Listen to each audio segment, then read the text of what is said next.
Beyond. And hello, everyone. My name is Jonathon Dornbush, and this is Podcast Beyond, episode 628. Yes, I'm bringing the energy from the beginning, so when I'm quieter at the end of the show, people don't mind. I'm your host, Jonathon Dornbush of IGN's weekly PlayStation show, here celebrating our wonderful 628th episode with a star-studded cast, if I'm reading the run of show correctly. First, I'm going to start with the person to my right, Max Scoville. You startled me. Just trying to keep you all on your toes. Heavens. Also here with Brian Altano. Beyond. There we go. And Tom Robbery Marks, because he's currently investigating a robbery in the office. Whoa, Beyond. Of a tail. Yeah. A missing tail from a statue. Don't blow up the investigation, man. Wait, what? There's a tail missing from somebody? It's a long story. On and off. It's a whole ordeal. Yeah. Someone's stealing a statue tail. We'll Which get into statue? it. Sif the Great Wolf from Dark Souls. Somebody but then sold- they put it back, and then they take it away again. It's driving me mad. It's a long It's a con. weird place to work. Yeah. Also, according to the Rona show, we have Crankets McDougal-Cuddy. Is that correct? Yeah. Okay. I believe that's Portuguese. Lon Puffer, Kevin Smellamente, Tucky Corquin, and Muffy P. What about Phil McCracken and Pat McGroin? Will they be joining us? They called in sick. Before we start the show, I did want to say thank you to everyone who wrote in. On last week's show, we put out a call for a new segment that we want to do, highlighting some of the smaller details in games that we all love. And so many of you wrote in. We seriously got dozens of responses. As soon as the episode was up, we were getting responses in, which is incredible because it should take you at least an hour to listen to the show. But thank you to everyone who wrote in. We'll definitely be reading a few of those toward the end of this week's show, so stay tuned for those and continue to write those in. We'll get to all the information of how to do that.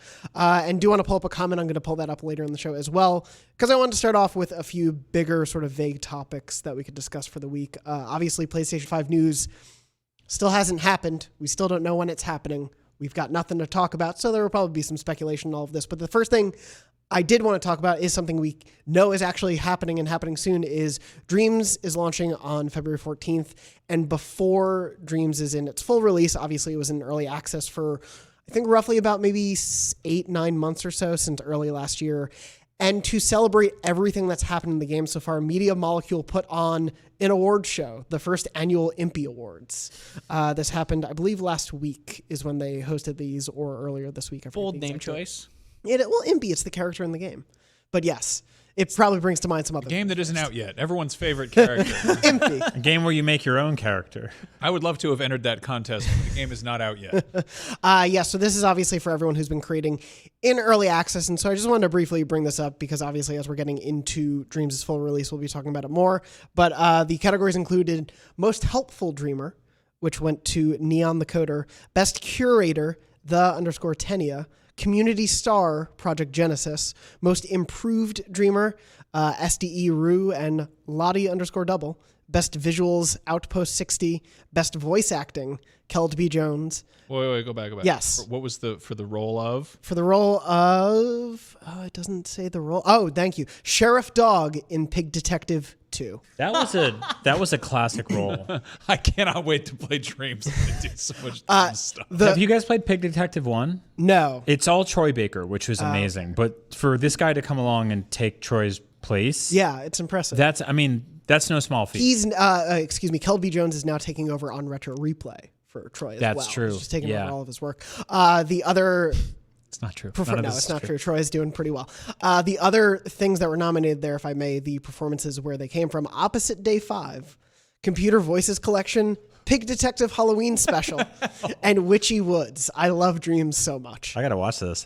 Best character was Frederick the Fox from Cody Bear 8383, who beat out Ruckus, Anastasia the Messenger Mage, Roger Whitebeard, and Bo. Amazing that Impy wasn't nominated in the very first Impy Awards for Best Character. Favorite character. I'm still hung up on Opposite Day 5. Would that be? If you watch Opposite Day 1 through 4, you'll understand it. Favorite streamer was Project Genesis. The Awe Award for cutest thing, I guess, is Color with Crayons. Funniest creation, Witchy Woods. Best song, Riviera Daylight. Best sculpture, The Collector 2.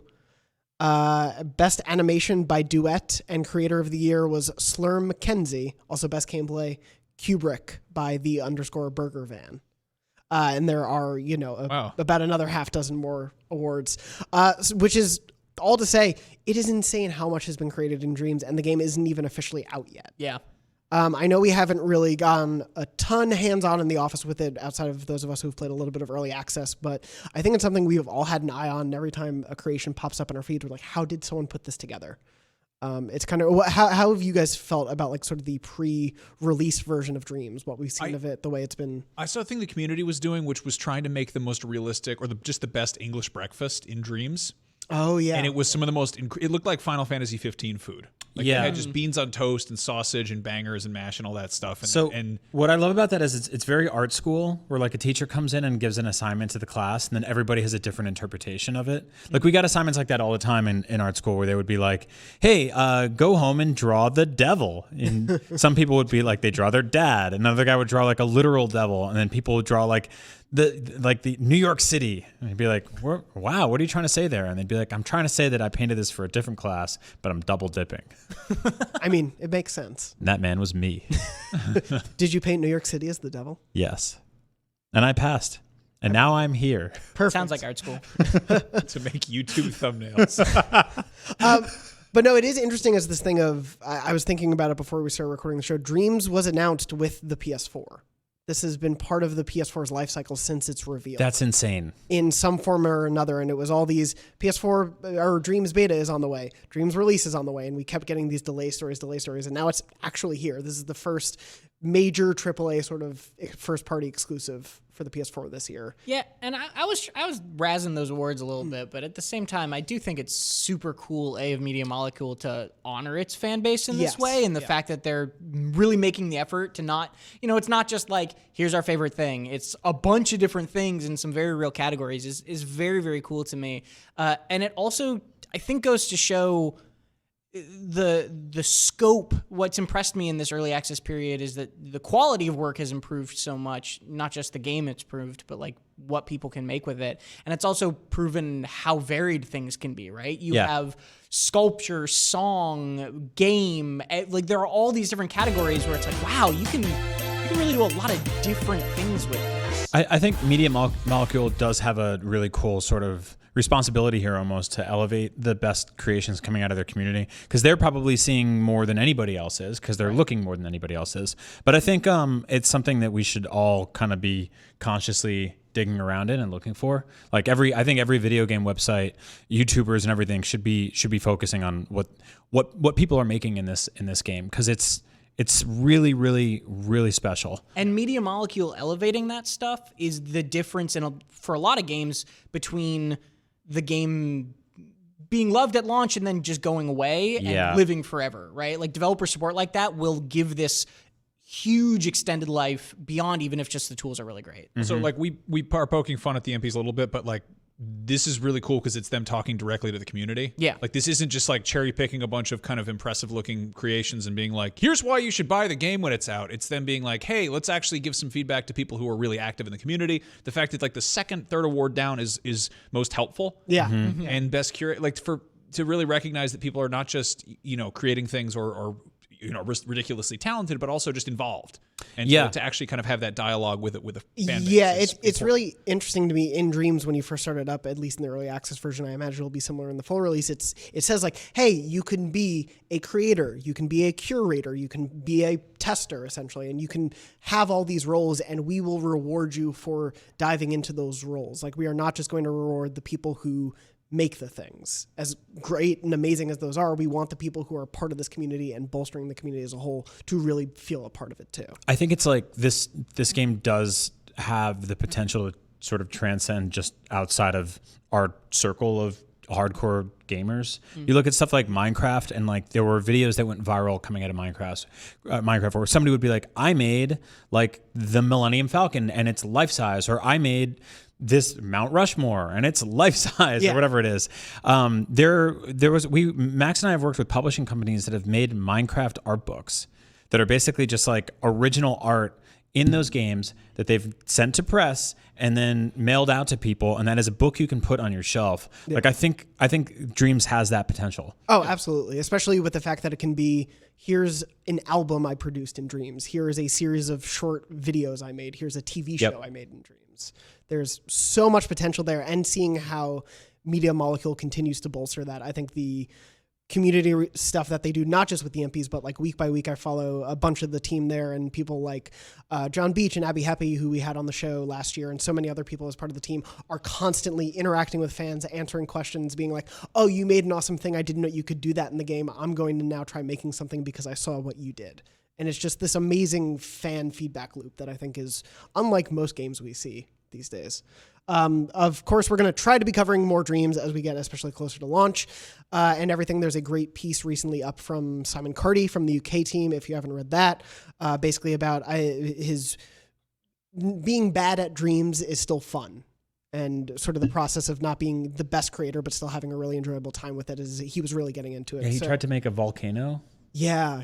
It's absolutely worth reading Love his experiences with it so far, and I think we're definitely going to dip into that sort of storytelling with Dreams. And from the community itself, obviously, we've highlighted Dan Kuhl from the Facebook Podcast Beyond group, who made a PS5 Dream concept console design that then a bunch of random fan sites picked up as leaks of the PS5. No. Yeah, so many. Dan, it was funny because I was following it in the Facebook feed, had the funniest 24 hours after I posted his screenshots on IGN, because so many sites would just pick it up and be like, is this the PS5? It could be. It looks pretty real.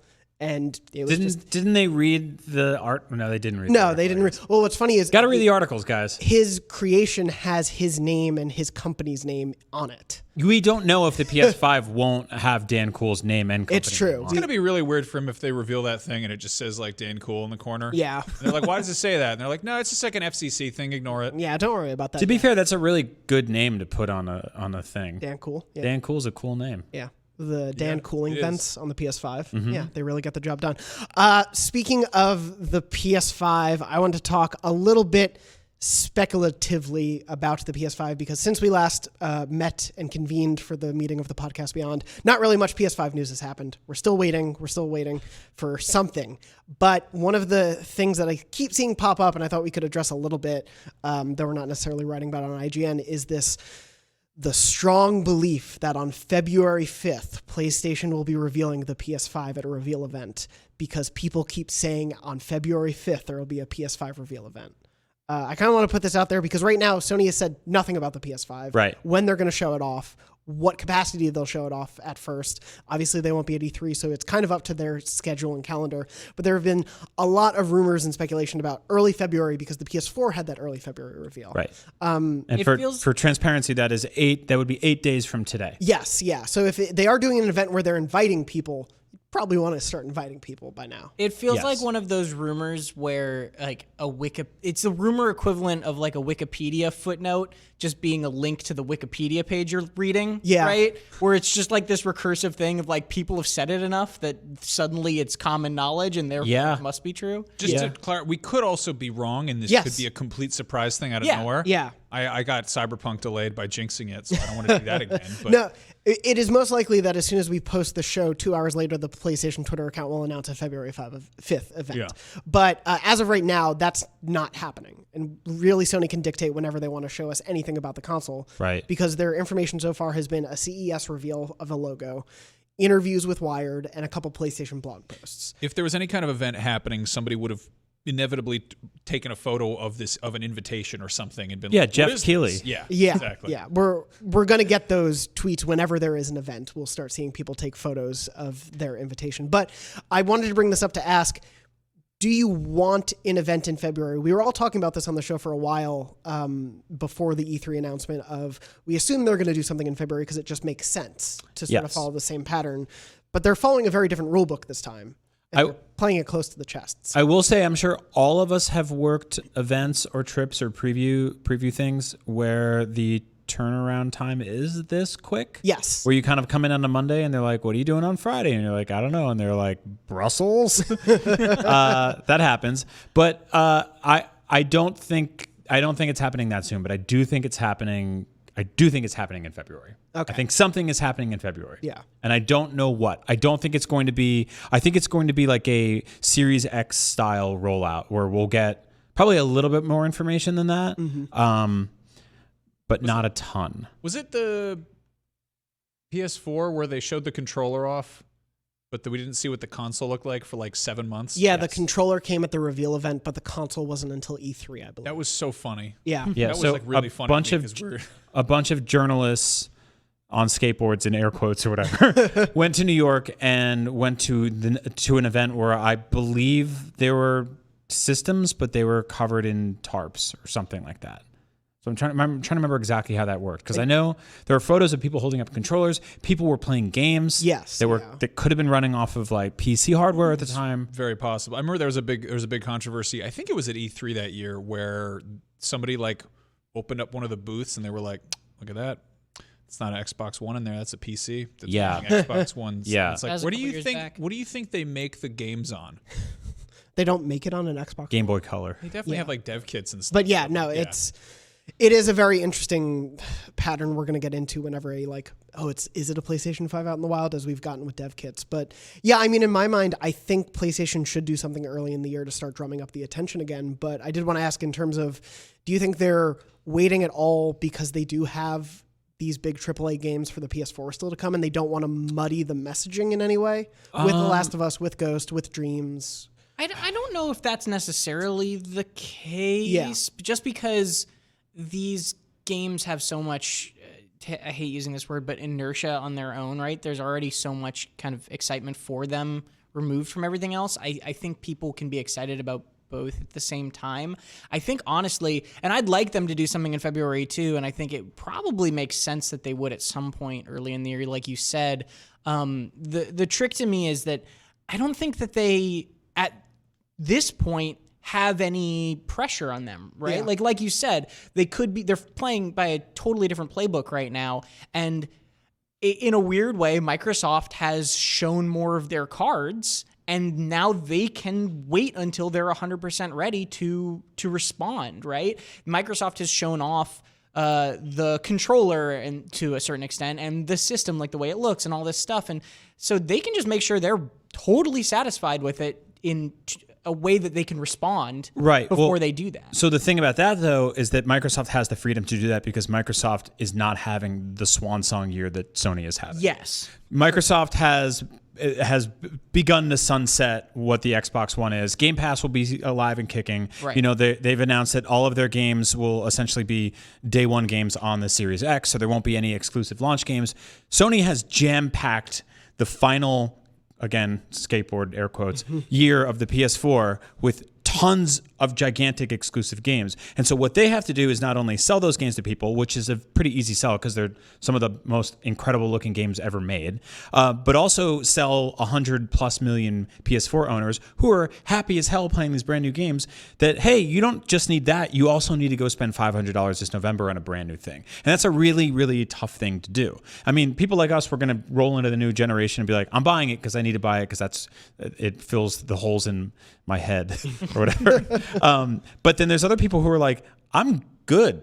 You guys gave me I'm still playing my Christmas presents, you know? Like, you guys gave me a really good final year here. And so I don't think that they're worried about that. They made that bed, and that's something they decided to do, and they'll have to work with that. But I do think at one point this year, they are going to have to figure out how to take 100+ million people over here and slowly or quickly move them over here. And that's really hard to do when they're making them more and more comfortable. To tell everybody, there's a party across the street in a bigger house, and there's a door charge, and it's $500, and everyone's on the couch, and they're like getting drunk and having a great time. They're like, no, I'm comfy, man. I don't want to move. And so they're gonna have to figure out how to do that, and that's a really tough thing to do. And I think that you can't do that until you have enough cards on the table to show. If you have no launch games lined up, if you roll out with just a controller, which is very different than when you went from the PS3 to the PS4 controller. That was a big jump, pretty much, right? For DualShocks. But going from the DualShock 4 to the DualShock 5, based on the leaks we've seen, he's just like a little thicker. He looked like me after college or something. Getting older. Yeah. So they're going to need more than just like a PC with a tarp over it and a chunkier controller and then a couple of current gen games. I totally agree with all of that. The thing I think the difference there, the thing to specify there is, I think you're right that affects new consoles. I don't think the PS5, or I think that affects the PS5. I don't think that the PS5 affects the new games as much, right? Like, I think that what you're saying is more likely, which is that the new games run a risk to the PS5 than the PS5 running a risk to hurting the new games. Right. Yes. Right. Yes, I respect the hell out of that. Yeah. In terms of, you were saying a little bit, actually, first question, when you skateboard, are you constantly making air quotes? Or Yeah, that's how you go okay, faster. It's been a few years. But in terms of, wanting to, when they deliver that message, they need that message to deliver. Like, it can't be a small piecemeal thing of like, oh, maybe this is a reason, maybe not. They want to show as much as possible to really convince those 100 million people. Yeah. Do you think the silence is okay then? I think right now it is. Yeah. I think it's totally okay right now. I don't think anybody's staring at their PS4 right now being like, just die already. Yeah. They're not. There's so much going on. Like we're about to kick into a new year. I'm not going to knock on wood, but there's a bunch of games we know are coming to PS4. They have confirmed release dates. They're exclusive. They look effing awesome. I'm really excited for them. It's Name going to be 3 of your favorites and the release dates they currently. I'm not doing that, and I'm not knocking on wood.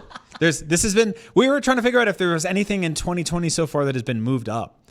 And I think it's like Falcon and Winter Soldier. Yeah, and WandaVision. Yeah. Yeah. They got moved up. Yeah, WandaVision was going to come out next year. Now, Literally everything else got delayed. Even Obi-Wan got delayed. Yeah.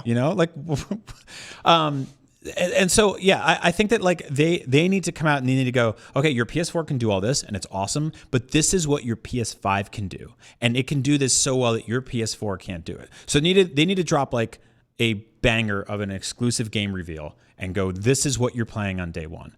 We're not just going to be playing, last gen games on day one like we did Assassin's Creed, Black Flag and stuff like that. Like they need some big exclusive bangers on day one on PS5. It would be a really bad way to reveal it. They took a page from the Arkham book and they just revealed one button at a time. And they were like, the X button. That's right, it's back. That would be so. And like 3 weeks later, they're like, circle's there too. Yep. What else? Yeah, and then we just have to wait a month for the square to be shown. Yeah. I would hate that.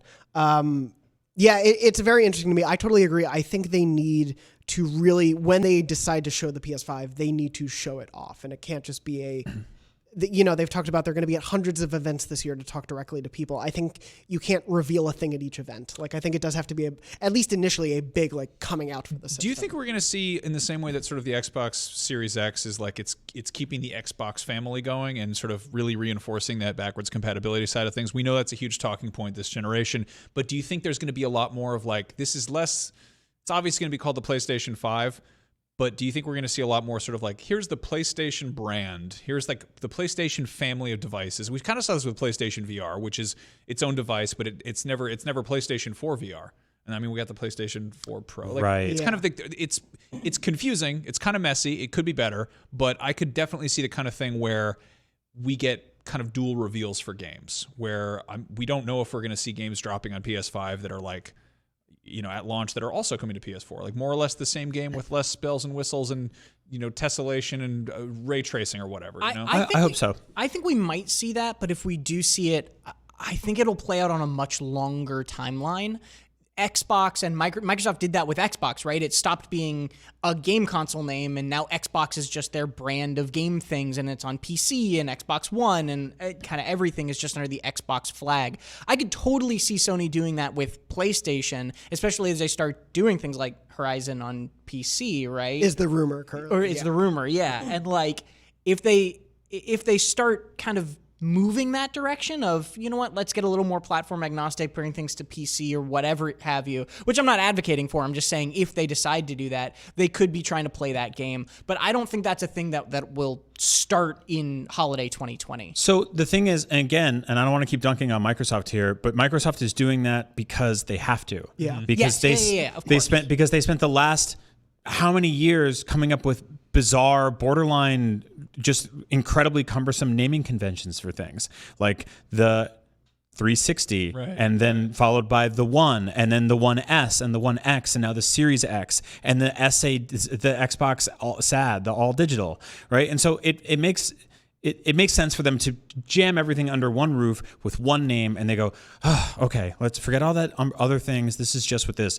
PlayStation they drop a number every 5 or 6 years. Yeah. And that's a big thing. It's much simpler. If you look at the Pro, that fit right into their family line perfectly, right? Like I didn't think they had to they didn't have to finesse that. They didn't have to come out and be like, oh, this is what this is. Like it was just explained. It was like, it's a PS4 Pro, it's a PS4, but it's a Pro. Yeah. Got it. But then you look at the PSVR and right out the gate, like a system like that, which hypothetically you just plug right into your PS4 and it would work, had connection issues with the Pro in terms of HDR pass-through. It used last gen charging cables for its controllers. So that's a family sort of, but it's like a messed up family. Some of the kids don't talk to dad anymore. Yeah. Weird. I guess what I'm picturing is one of those kind of sort of chipper and upbeat kind of sizzle reels you get going into holiday stuff where it shows you all the hottest games on PlayStation, and it says something like play it best on PS5 or something like we see that where they show a trailer for something and it's like playing on PlayStation 4 Pro.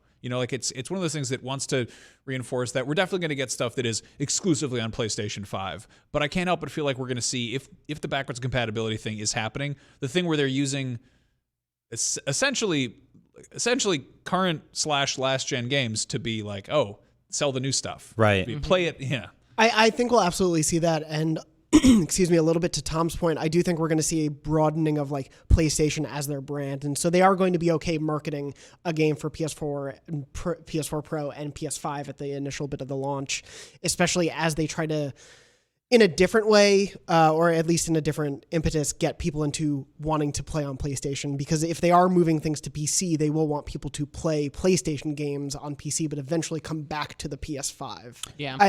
I see PlayStation moving in the direction Microsoft has, because I think as much as Microsoft has had to do it, like you said, Brian, I do think it's a smart way to run the business. Sure, yeah. And I think PlayStation will move there, but I think maybe not begrudgingly, but at a much slower pace until they are forced to. Because right now, they have seen success with the standard traditional way of doing it. Yes. And I don't see them wanting to change that dramatically. But I do think they will realize, hey, we have 100+ million people who own a PS4. We can't forget them, even as we try to get them to the PS5. Yeah, I mean, there's going to be, 120, 130 million of those things in the wild by the time the PS5 is ready to go. Yeah. I honestly think that they're going to look at that and be like, what worked here? And I think a lot of that is simplicity.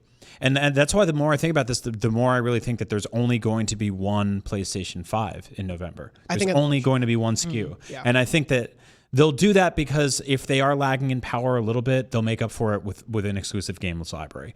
And they'll also make up for the fact that they know that people like us in a year or two will begrudgingly drag that box to GameStop or Amazon and trade it in for the new thing. And I also, on that same note, I think that the PS4, because we've talked a lot about trying to get people over to PS5 today, but I think the PS4 is going to have a sort of Nintendo Wii-like situation where we're still going to be seeing PS4 ports 6 years from now. Right? Well, it's also imagine Just Dance. Just Dance 2027 is coming to PS4. Imagine- You heard it here first. Imagine the PS4 and the PS4 Pro getting a significant price drop at Black Friday this year and next year. Yeah.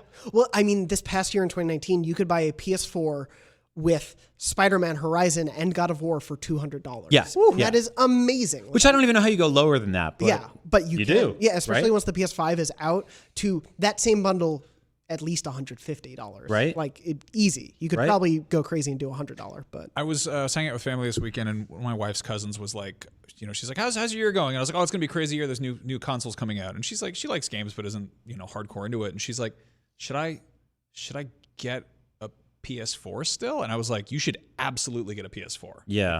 There's no hesitation to be like, I recommend this without question to anybody. Oh, yeah. It's a massive library. It rules. There's so much cool stuff. It outputs 4K. It is up to snuff.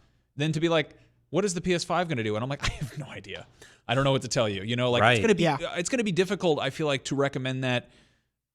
I mean, that's the case more mass audience. with any new hardware. But for people are going to come up to us in our social lives and be like, should we get the new thing? And you're going to be like, I mean, what are you going to do with it? Yeah. Like a PS4 Pro is that's a powerful machine still. And they'll have to answer those questions. Yeah. Right? Yeah. That's the type of thing where you're totally right. But as we've been saying, they have a lot of time to answer those questions, and they hopefully we get some of those answers soon. Yeah, but Not February 5th. If not February 5th, I hope we do get some sense of where we're going soon, because it's a lot of lingering questions that, don't get me wrong, I can't wait for this year on PS4. There's so much to look forward to, but as both a professional in the industry and as a person who has been through so many console launches as a fan, I want to know why I should get a PS5. Yeah. I want to know what's coming. The only thing we know is when we're not getting this news, and that's E3. Yes. But even then, we could. We just know it won't be happening in that theater. In the convention center at the show floor. So what? It'll happen the same time as Microsoft's E3 showcase. That would be so effed up. It would not help them either. No, it wouldn't help. But it'd be really funny to watch. Well, that'd be catty as hell if they counter program. What if Sony just trolled everybody and they were like, all right, we have a very special E3 presentation at the exact same time, and then it was like the Ghost of Tsushima flute guy just came back and just said a reprise. Hey, don't talk about the flute guy. You don't understand art. I don't. That's true. Is what we were called out on last week. But I hate flutes. That's really it. That was the big sticking point for you. Did you spit any up, or you? No, I came close. It is a funny instrument, though, right? It is. It's like a hose that you poke holes in. Yeah. It's great. Look at the flute shade. It's a long thing. Anyway, before we get to the PS5, I was mentioning Dreams as one of the first big upcoming PS4 exclusives of the year. I must mention the announcement of a PS4 exclusive coming out this week. In fact, a day after this show will drop on January 30th. Patapon 2 Remastered is coming to your PS4. Finally, Greg Miller can rest. I've never heard of it. No? You haven't heard of Patapon? No. It's because you blocked Greg, isn't it? I did, yeah. Yes. There should be some sort of like loud industry veteran who champions this game multiple times a day for the better part of a decade. 782 days, I think you're asking. Will I understand what's happening in Patapon 2 if I have not played Patapon 1? Tom? I don't think anyone understands what's happening in Patapon regardless of the amount of time they've played it. Yes, you will. Will Patapon 2 take full advantage of my PlayStation Pro hardware? 4K. It is a full 4K remaster of the 2008 PSP game.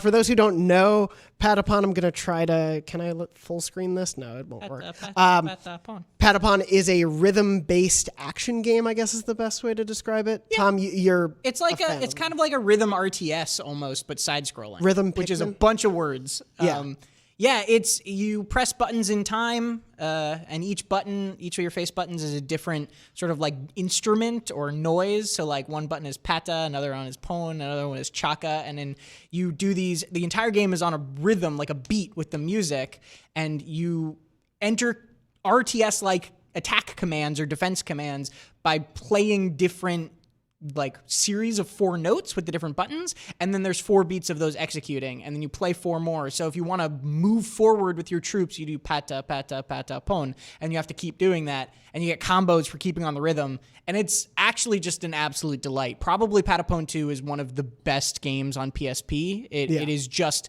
the top of that pretty impressive library. It's really up there, and it's super weird and cool and exciting that it's finally coming to PS4. I'm very happy for all the Patapon 2 fans out there, especially Greg. But this also totally feels like one of those like throwaway softball E3 predictions we would make. Yeah. Like, oh, you needed 3 predictions. And we're like, okay. Tom, They said it was announced years ago. Yeah, they said 2.5 years ago when the first one came out that this one was pretty close behind, and then it just went away, and nobody knew it. Yeah, that was impressive. Yeah. Nobody knew it was happening, so it's a long time coming. Yeah, it's very cool to see, and it is a thing where they didn't need to do a 6-month lead up to the reveal of Patapon 2 Remaster coming to PS4. I'm glad that it was like, hey, this week this is coming out. We know you've been waiting. Here it is. Greg got to debut the gameplay from it. They played it on Kind of Funny, so if you want to see some of that right now, go check that out. But Tom, hearing you describe the game makes me realize why Greg just yells the title of it. Yeah. It's Patapon. It's like, oh, it's a rhythm-based action puzzler where you command troops. He's just like, Patapon! I'm like, okay, I get it. That's the gameplay. He's literally playing the game as he does that. So it's a fun, nice way to start out. What is actually kind of, for as crazy as this year, is a relatively slower first. Did you hear it got delayed already? I'm just kidding. It didn't get delayed. January 32nd. No, the other big piece of news, though, I want to talk about before we wrap up is something that broke earlier this morning. It originally reported, I'm going to pull up the original YouTube channel that revealed it. It was Residents of Evil reported, and since Eurogamer has confirmed that they've heard similar things, that an unannounced but inevitable proper Resident Evil 8 will be coming, and they've heard some details, essentially that it will retain the first-person gameplay of RE7. So we know we're getting RE3, which is based in the classic style of that game. It's not similar to RE2. It's not changing to a first-person perspective. Do you guys, obviously I know we have some big Resident Evil fans on the panel right now, are you excited to have another first-person entry? You didn't get to the best part of this rumor. That the dude is coming back? He's coming back. That's another one. Ethan is his name? Yes, Ethan's coming back. Ethan Hunt? Chris Redfield might make an appearance. Right. Ethan will return, the protagonist. Classic Resi character Chris Redfield will But return. the big one, the real big one's coming. Werewolves. Werewolves! Not swearwolves. Werewolves should be coming. Werewolf-like enemies, excuse me. Lycanthropes. Yes, will apparently be coming. How do you guys feel about this as, the I love werewolves. So I think Resident Evil has gone too far. What? No. Ooh, They've done every other animal at this my point. line in the sand. werewolf. They did sharks, alligators, gorillas, So birds, plants, I don't like just spiders. scary rustic old farmhouses. So I was too cowardly for for 7. But this sounds great. It also suggests we'll see werewolf-like enemies, proper zombies, and a female apparition who chases you through castle and village environments. Max, That sounds like ghosts and goblins. give yourself some credit. Sounds like a horse apple. When Resident Evil 7 came out, you had watched maybe 3 horror movies and pissed your pants through all of them. Since then, you've watched tons of horror movies. You've beaten Resident Evil 2. You've beaten Resident Evil 4. You're playing through Bloodborne. I think you're not afraid anymore. I don't like that stew. They got that stew on the Oh, in the table. kitchen? in 7? That is Oh, disgusting. it was awful. Have you ever Yeah. looked in that pot in VR? You want to throw up in there. It's disgusting. I could Icky. not play that game in VR because I was too. I've heard like horror Yeah, I stories. should probably go back and mess with it. to the family, son. I don't know. That's a great game. Yeah. the That game first is- 2/3 are a great game. Yes, the first It does fall 2/3, apart. and then Then the Muddy Buddies start coming out of the ceiling, and you got to fight them on a boat or something. the end of that game really could have used werewolves. Everything I know about that game is like sort of mostly we did like one Let's Play and then stuff that I've overheard you talking about. I'm like, yeah, I got the gist of it, I guess. No, you got it. Yeah, That's it is genuinely like one of the scariest games, especially for those early portions that I've played in a long time, and is great. And as someone who is a relatively nascent fan of the RE series, I've only played a couple pretty recently. I really liked RE7's direction. Would love where they could continue taking it, especially with the track record of 2 and what we've seen of 3 so far. It feels like they're on a bit of a roll with the series currently. That game handles claustrophobia incredibly well. 7.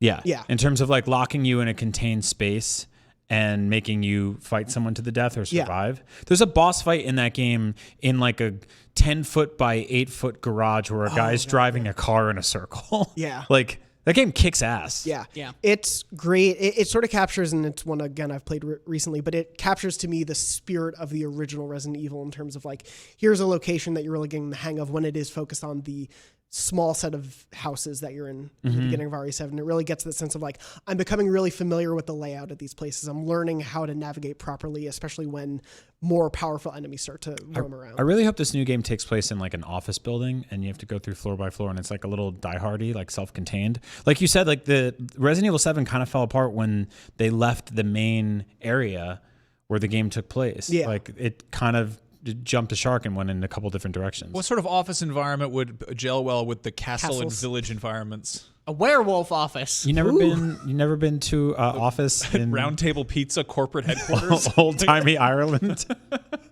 I think that even this is the funny thing about this, because even if this rumor is unfounded for whatever reason, I think just betting on there being a Resident Evil 8 is not a risky bet, right? With how good 7 was and with how well 2 performed and 3 remake is coming out, and Again, that's an E3 prediction we'd make just to be safe. Yeah, exactly. So I think that's definitely interesting. One of the things is when back before the 3 remake got announced, we did a poll on IGN.com that was like, what do you want the next one to be? Whether it was like a 3 remake or Resident Evil 8. And one of the answers was Resident Evil 8 in first person or Resident Evil 8 in third person. And most people wanted Resident Evil 8, and most people wanted Resident Evil 8 in third person. So it's interesting to hear it might be sticking with first. I don't know. Obviously, just our poll is not the entire world, but I'm very interested to hear, kind of see how that looks and why that is, and maybe they're keeping the remakes third person and they're making the mainline first person. It's very funny to me. I really appreciate that they're willing to kind of juggle both perspectives at once within this series. Do you know what they're doing for the first time in Resident Evil history? They are werewolves? No, they are successfully satisfying almost every side of that fan base. Right. Yeah. Instead of taking parts of it and cherry picking them and putting them together in one sort of disheveled, amorphous beast like Resident Evil 6, where they're like, you like horror? You like Call of Duty? And you're like, no, stop it. No, it's true. I mean, there's the multiplayer side of 3, and Yeah. they really are checking all the boxes now. If only there was some sort of crisis of dinosaurs we could have. I know. I feel like I'm glad Lucy's not here because she would make me write this feature. But like, is this the best era of Resident Evil currently? Like, should these RA rumors prove true and it is a strong premiere? I feel like between 7, 2, and now what we're seeing of 3, like this is one of the best eras of the series. Kind of, yeah. I mean, none of these are on the level of 4. Sure, But that was I a just mean fluke. it's like a general time for the series. That was a fluke. You know how incredibly rare it is to give like a development team like infinite resources and time to make a 25-hour single player? Like that doesn't happen anymore. Yeah. Ever. Obviously, we don't know too much for sure about Resident Evil 8, but we do know RE3 is coming in April, and so we'll probably have plenty more to talk about that series as that release approaches and whatever comes afterwards. But Werewolves. Werewolves. I hope it's werewolves. I do want to talk about, though, what we do know is out and are currently playing. Obviously, some stuff has come out, including some reviews that have been done for better or worse for some of us on the panel. We'll start with better with Tom. Yeah, What have you been playing? I reviewed Kentucky Route Zero, which is finally out on consoles now that it is a complete 5-act game. It took 7 years from the first 2013. release. 2013. Yeah. It might have been end of 2013, so I'll take a almost look. 7 years. Yeah, it's really great. It's a really lovely, weird point and click visual novel hybrid sort of thing. Very good writing, really, really lovely graphics. Plays really well with a controller. I played through the entire thing on Switch because that was the code we got, but it handles very nicely on controller, which I was really pleased about because point and clicks don't always, but there's very little pointing and clicking in this point and click. You kind of get prompts for most things. So It's a much more simplifies it. dialogue-heavy game. Yes, Is lots of dialogue. a lot of the gameplay, and it's choosing which dialogue. And does that impact the story of your choices? Did you feel, or was it? No, basically not. Okay. Like this is a thing I said in my review is you don't really get a chance to influence the actual plot, the actual events of the game, but you have massive influence over the story you read. So there's just tons of branching dialogue to pick from and go down in different directions, and picking something generally locks off the choices you didn't make for that run, right? You just keep moving because it's a natural conversation. And that's really interesting because it means you're hearing very, very, very different things, even if kind of the places you're going, the order you're going into them is generally pretty set in stone. Not entirely, but Sure. Yeah. But for people who, like you and me, who've been waiting to play all 5 acts because it's out finally together as one complete package, one I wanted to ask, you feel like it's pretty worth it. You gave it an 8, right? Yeah, I gave it an 8. Yeah. This is the funny thing about our new scale of only being 10 and not having decimals. I probably would have given this like an 8, right? Even if we had a 100-point scale. It's funny because when you have an episodic game that's been released over 7 years, the first 2 acts of that game were released in 2013, and they feel like a adventure game from 2013. Right? It certainly starts on a slower, kind of simpler note. The first acts are fun still; they're still interesting, but it definitely gets better as you go through because they're kind of the time they put in and the design sensibilities age with the game and with the acts. Does it get like puzzly at all, or is it more just conversation based? There's almost no puzzles in it. Yeah. Do you do anything but just talk to people, or is it it's kind of really just a? It's pretty much that. You make a lot of decisions and you explore areas, but you are essentially always exploring those areas to find dialogue. Right. That's sort of the whole thing of the game is you're exploring to have conversations or to learn story or whatever you will. There aren't really any puzzles. How would you say the gameplay changes then? Like you mentioned this earlier, and I was curious about it. Yeah, instead of changing kind of what you're doing, you change how you do it. So this is something that it took me about 8 hours to finish the whole story. And if it had just been 8 hours of just reading dialogue boxes, as the first couple of acts sort of are, I wouldn't have been entertained or captivated the entire time. But what this game is really good at doing is shaking up the form in which you pick things. So in between each act, there are interludes also, and those interludes are very, very weird and experimental and strange. So like one of them, and I won't get into story spoilers here, but one of them, you're watching a play, like a theater production, from the perspective of an actor on stage who doesn't have any dialogue. And as you look around the area you're in, like a 360 view, you can look at different things, and then that'll, like, if you look at the actors, that you'll start reading the dialogue. And if you look over at the crowd, you'll read a snippet of a review from a critic about the play that came out the next day. And then if you look at another thing, like if you look at the jukebox in the corner, you'll get like a thing of like liner notes from the script of like sound cues used in that scene of the play. There's another one where you're actually juggling in Act 4, I think it is. You're juggling two dialogue boxes at the same time, and they influence each other. Okay, so it gets weird. It gets weird. It's not just like a straight visual novel. That sounds pretty cool. There's an entire scene that's like over an hour long where instead of playing as a character, you are a cat, and you're just running around listening to other people's conversations rather than participating in them yourself. And that's how it's really, really interesting, is that every time it shakes things up, it just kind of gets you back into it, and it's just like a fun, creative thing. One of my favorite scenes in this game is you're watching someone sing a song, and they're singing the song. It's voiced, right? The music in this game is lovely. And they're singing, and you're picking the first line of the verse they sing to you in real time as they're singing it. So you get a dialogue option while they're singing at you. You pick a line, and then that influences what the next verse they'll sing at you is. And like that's the exact same thing, right? It's just dialogue options, just picking through them. But the way it's presented is just so cool and weird and different.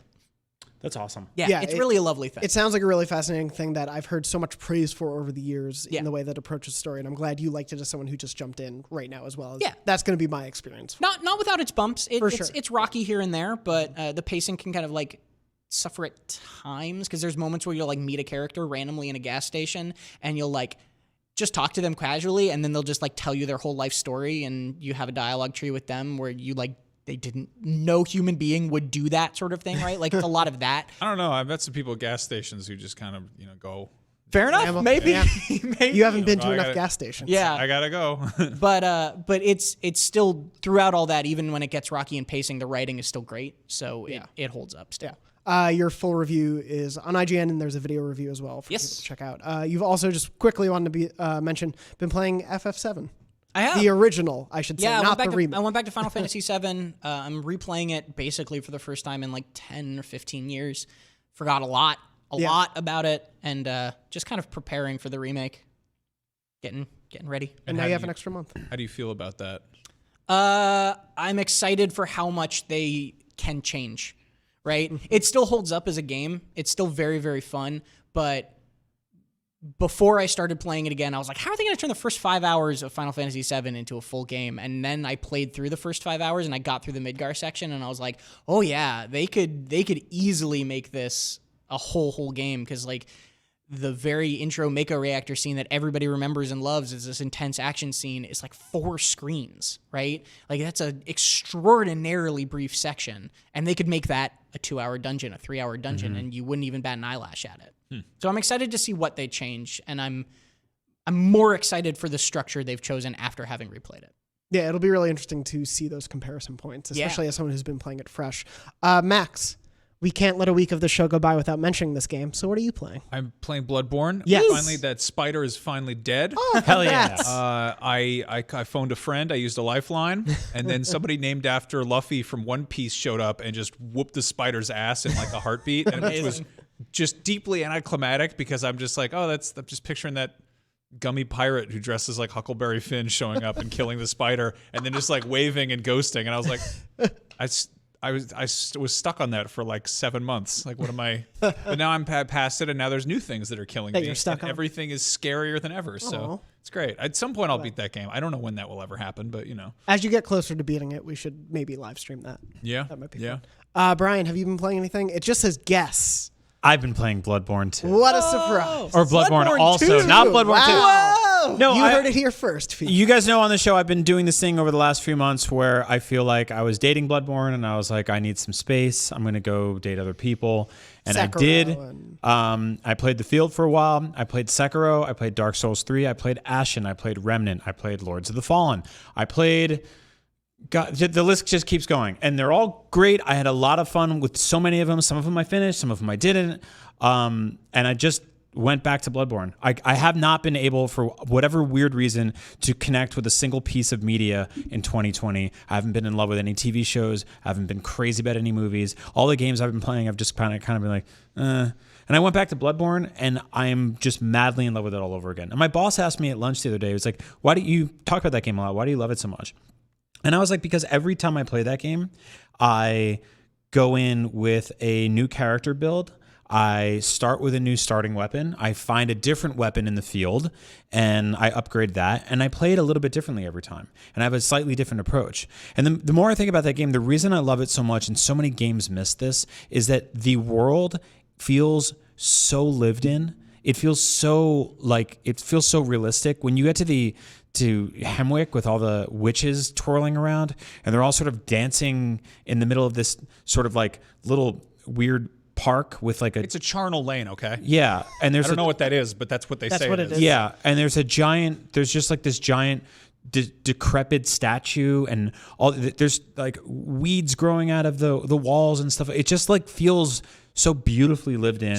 It's so horrifying. Everything is trying to kill you constantly. I love what Lucy says about that, and it's not so much that it's lived in it. I mean, it's lived in a very a present sense where you are trespassing. Yeah, like I love you're the idea hunting. that it's like you're in this place where these witches are trying to have a nice time on their charnel lane, doing stuff with the burning dog or what, hanging out, not weeding apparently. And then you show up and they're like, "What are you doing here? Get out of here!" And they have to chase you with their sticks and throw rocks at you. There's all this like magical sort of incidental storytelling that happens every time I play that game that is not part of the plan. It's not part of the lore. It just like there's this character named Eileen who's this like horrible medicine bird woman who hangs out on a balcony. She's a lot scarier than she sounds because Eileen sounds like a woman that would knock on your door and be As like, a Dexy's Midnight Runners song. "What are your thoughts on Elizabeth Warren?" You're like, "Thanks, Eileen." Eileen stands on this balcony and she can destroy you. And early on in that game, you're not strong enough to kill her. But I lured her onto these sort of planks hanging over like a 2-story drop. And she fell and was like, "Ah!" and landed at the bottom, had basically no health. And I went down there carefully and slowly. And I took a bunch of that like beast luring blood juice and I threw it on the floor and whipped all these crazy rats into a frenzy. And they started jumping on her with their big, fat, gnashing teeth and their fat asses and their ratty clothes and legs. And they tore her apart real good. They just kept jumping on her and she died. I went down and I got her badge, now they sell me her clothes. So I can dress like Eileen now. And it was way too soon to do that. Who needs therapy when you have Bloodborne? Great job. I was thinking about Bloodborne the other day, like we do, and something hit me is that they got Welcome, Tom. They got the He just told that story with the same sort of like demeanor as like when a like 4-year-old gets home from the first day of preschool and like tells their dad what they did at school. You just like were going for it. I just love that game, man. Yeah. I really, really do. I appreciate Max, you were that. saying. It's like the first pure joy I've had in 2020. which is weird because it's just bleak and unforgiving. I know, but I love that about it. Yeah. Anyway, no, but like I was thinking about it. It's really weird to me that of all the sort of horrifying animals that are in that game, for the most part, they kind of feel like they're in the same scale, but inexplicably the crows are like the size of large dogs. And Yeah. so are the rats. And they will mess you up too. Yeah. Like that's what I love about that game though, right? It's like I'm running through this game right now. I beat Cleric Beast on my first try. I beat Father Gascoigne, whipped that dude's ass with my long ass whip, had him behind a bunch of, crypts and graves and such, various objects, just whipping him real good behind the tree, and he got real mad, he got all frenzied up and turned into a beast at the end, ran up behind his fat ass, started whipping his ass all over the place, beat him. And then I ran up to the witches, killed them. I went up to Vicar Amelia, that nasty wet medicine horse, killed the crap out of her. Hey, she was going to bed. She let her hair down. Right? Long Put her antlers Dengar. Kicked her ass all over the place. And then I walk outside and I'm like, I'm feeling good. And the crow jumped up and got my neck and killed me. And I lost like 40,000 blood dollars. The game's crazy, man. You guys should play the Bloodborne. It's a real good one. Pretty cool. Love that game. Anyway, I've been playing Kingdom Hearts 3. I don't know how to go on from that. I've been playing the Kingdom Hearts 3 DLC Remind. I'm just going to keep going with this because I don't know how else to get out of Bloodborne, except for Kingdom Hearts. And I reviewed the DLC. My review is now on IGN, and it's not great. What? Yeah, it's not great. What's wrong? Are you okay? Also? I'm not. It's made me really unhappy that I don't. You're a love huge Kingdom Hearts fan. Yeah, I know this hurts. You've been holding it together okay. Yeah, it's been rough. So the Kingdom Hearts 3 Remind DLC is a very, very weird package, and Tom has read and edited my review, so he knows a bit of what I'll say. But essentially, there are like two main halves to it. The first half is a very story-based 4 to 5, maybe hour experience that is mostly cutscenes that fills in some of the gaps of the climax of the base game story by sending you through it. I don't want to like spoil any of the story stuff, but essentially send you back through all of that experience with some new twist to the story that fills in things you may not have learned the original time through. The problem is most of that time you are just replaying the end of the game. There are occasionally like new cutscenes that show a new character interaction or two, but they were never things that I was like demanding for as someone who has played all of these games and been a fan for 20 years. It wasn't anything that like really satisfied me or really changed or made more complex my understanding of this world. Like it didn't really add anything to it on a story level for me. And then the gameplay is essentially largely retreads of the boss battles at the end of the game, where you can either replay as Sora or play as one of the other characters present in those battles who you didn't get to play as the base game. So wait a minute, they resold the ending to the last game? With some new cutscenes and little bits of new gameplay, but really doesn't add much. Is it presented as like an entirely new thing? Or yes, it is. Okay. There is like a story set up to why you are going through all of it again, but it doesn't really feel impactful. Like it doesn't really matter to me as someone who has genuine like hanging plot threads from that game that I want to know so much more about. This DLC doesn't address those. It doesn't really, in a substantive way, it like winks at those things, but doesn't really satisfy them. And then once you beat that episode, you have to beat that bit to then get to the second half, which is a series of 13 boss battles that takes characters from the games that you fought before and just makes them the hardest they've ever been. Like these are some of the most difficult boss battles in any Kingdom Hearts game. Some of them probably are the most difficult. I can't say one for one on some of them, but you can't really tackle these bosses unless you're above level 90. There's a max of level 99. If you're below level 90 and don't have the ultimate weapon, the best Keyblade in the game, you don't really have much of a hope of fighting these things. So it's for a very narrow place. Well, there's your Bloodborne connections. Yeah. For context, you finished the base game at like 50? Like 70. 70. So okay. Everything, and the problem is I did a little bit of level grinding to be able to beat some of these bosses. I've beaten about 4 or so right now, maybe 5 by the time this episode goes up, but they are so orders of magnitude more difficult than anything else in the game. So it is a fun challenge to overcome. Like I was really excited each time I beat one, but because there's nothing else like them in the game, the only way to learn how to beat them is to just fight them. There is nothing else in the game that even comes close to how difficult they are by like nearly double. They're at least doubly as hard as anything else in the game.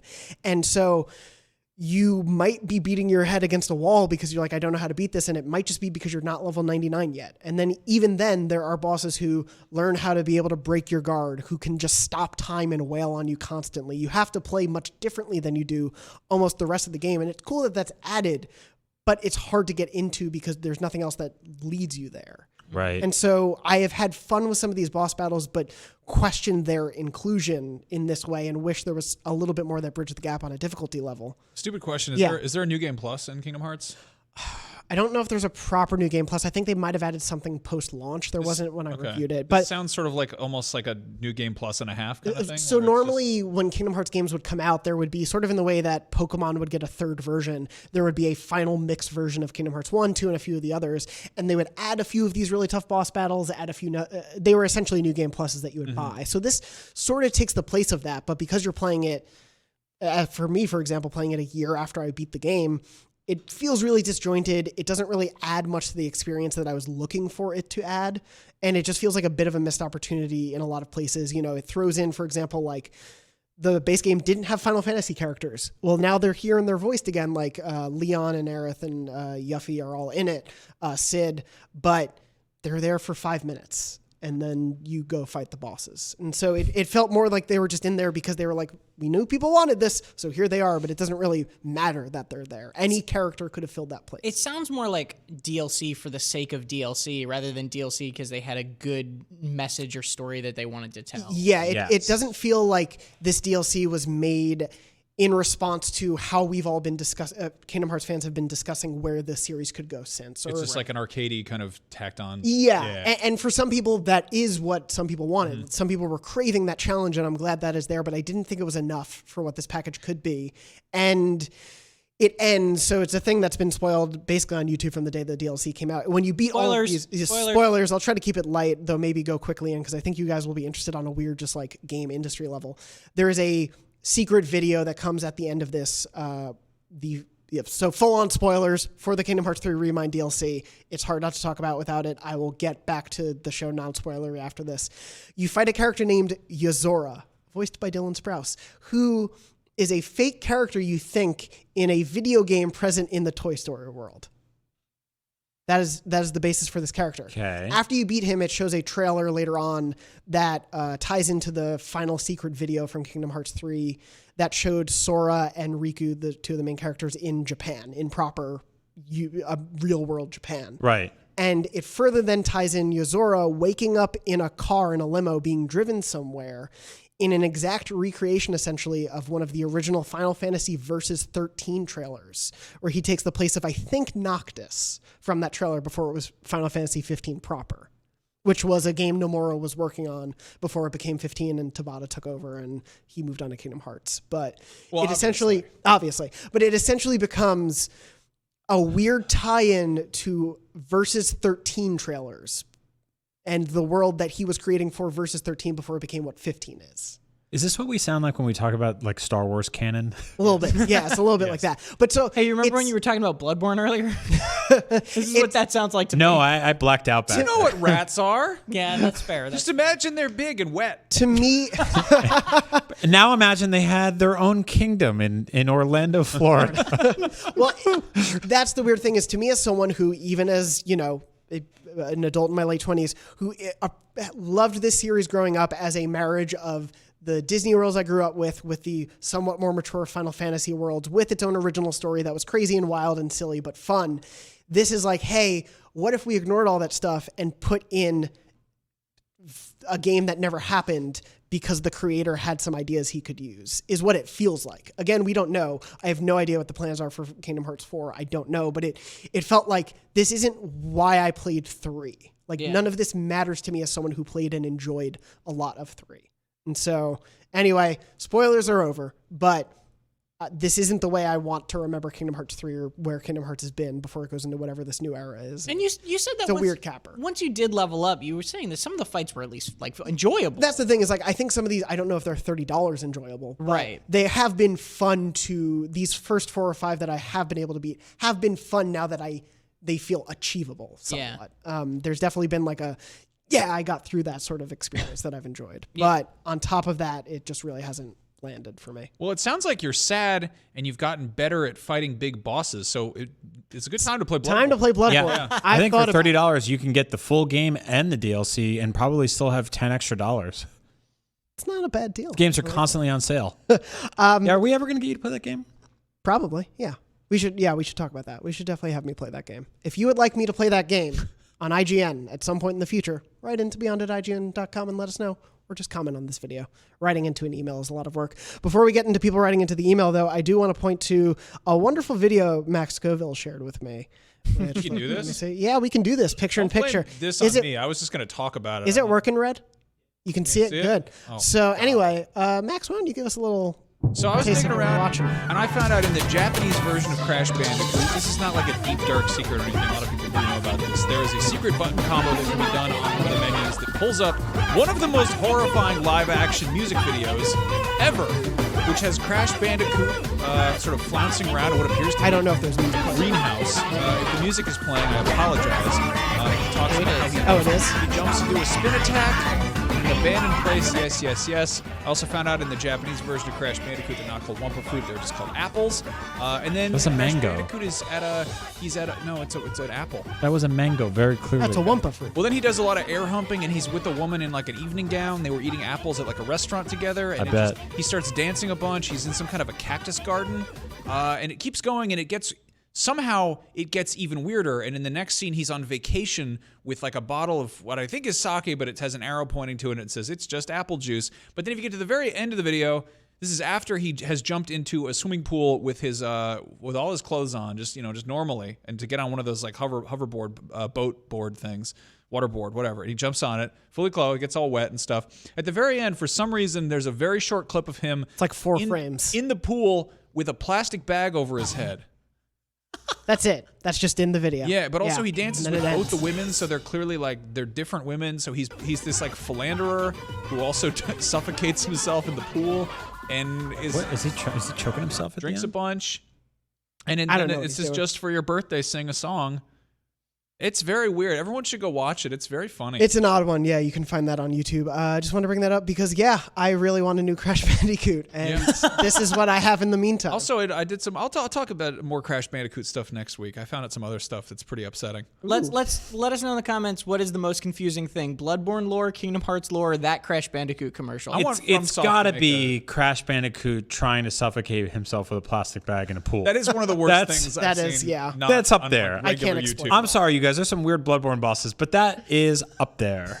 Yeah. That sounds like a Bloodborne boss. Yeah, right. Crash Bandicoot in a wet bag. Yeah. To move on from that to happier territory, I did want to, as we're wrapping up the show, jump into Memory Card, which is, of course, our weekly segment where you, the viewers and listeners at home, write in with your stories of your PlayStation gaming life, whether they be happy, sad, weird, funny, odd, whatever. We'll read them on the show every week. Write into beyond@ign.com if you want to share yours. Please write the subject line Memory Card, or I will miss them when I search in my email.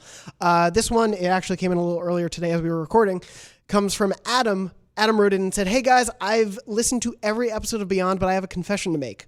I haven't owned a PlayStation since the PS1. He wrote in last year about never getting to finish FF7, actually, about that. I purchased an Xbox in 2000 and just sort of stayed with Microsoft. What the? How dare you? Adam continues, maybe it was Microsoft's lack of exclusives. Maybe it was God of War's Taken Game of the Year. Maybe it was Lucy's comments about the Left Behind DLC. This Black Friday, I bought a PS4 bundle for $189. I played back-to-back The Last of Us, God of War, and Horizon Zero Dawn. That's insane. I can honestly say I don't think I've ever played through that much genuine storytelling. Joel and Ellie, Kratos and Atreus, Aloy in the Wild. I have firmly moved over to support PlayStation, and I can't wait to see where it takes me. Love you guys. Keep up the great work. I kind of wish somebody would hit me with a spiked bat and I could lose all my memory and play those games again Right? for the first time. That's like if you saved your dessert after every meal and then killed yourself by eating a year's worth of desserts. Yeah, right? That sounds great. You do a dessert after every meal? I have lots of desserts. Oh my God. Lucky you. Exotic French Remember that pastry. dude we saw at Safeway yesterday who was buying 8 individually wrapped slices of cake? It's like you could just get a whole That's- cake. That's Just buy over a a cake. week's So worth you of just bought a desserts, man. cake in parts. The And more other expensive too. the other memory You would love video games, dude. all 8 cake pieces. The other memory card I wanted to read was, in large part, came because of Max's call for funny and weird memory cards, because we've gotten a lot of heartfelt ones, but we know there are some I don't wacky even ones remember out saying there. that. You did say that. Anyway, Derek wrote and said, "Hey, Beyond Crew, you said you wanted some lighthearted memory cards, so here's mine. My senior year of high school, I got caught having, as Derek put it, marital relations with my girlfriend. My parents decided that Ooh. grounding me for my PS1 was an appropriate punishment, but I really wanted to play Final Fantasy Tactics. So I found a loophole. I sat right next to my you little did. brother." Damn it. So I found a loophole. I sat right next to my little brother and told him exactly what to do, where to go, and buttons to push. Final Fantasy Tactics will always be a happy memory for me and a funny story between my brother and me. Hope you are all well Also, beyond. I believe Final Fantasy Tactics turns 22 today. Oh, happy birthday. I saw people tweeting about it more than normal. It might be true. Yeah, who knows? His parents were like strict and also incredibly lax to be like, you can't play that game, but you can sit next to someone playing it and dictate all the moves the entire time. I mean, I think if they're like, you are not allowed to play, you can sit there and watch your brother play Final Fantasy Tactics. That's actually pretty major torture if you're invested in it. kind of, yeah. But it's like Or if it's I just a told you, precursor to Twitch. if I told you you couldn't watch TV, but you could watch TV through a window. I don't know if you could whisper into the window and be like, change the channel. Put on Cartoon Network. And also, before we wrap up, thank you to everyone who wrote in. We have a ton more memory card stories to read in the weeks to come, but please keep writing in. I did want to start up our new segment that we want to be doing every week, which is also to involve you at home listening or watching this episode. We right now are calling it That One Thing. So we were talking a little bit about this, largely came from a suggestion from Brian about, hey, obviously we talk about games all the time here. We talk about all the things in them that we love, but for some of our favorites of all time, there's often that one thing that sticks in your mind about why you loved a game so much. Even if it's not a game that you love the rest of, there might be just one thing that really stood out to you. And so we want to highlight that stuff because we got so many messages. It's nuts how many responses we got. I'm so happy about it. And I think it's a testament to all of the amazing work, sometimes that goes unnoticed from developers, of really small things that can really affect your experience of a game. It's also a testament to how easy it is to answer an incredibly simple question sometimes. Yeah. Like a lot of the call and response is like, what's your favorite narrative arc of the God of War series from 2005 to 2014 specifically?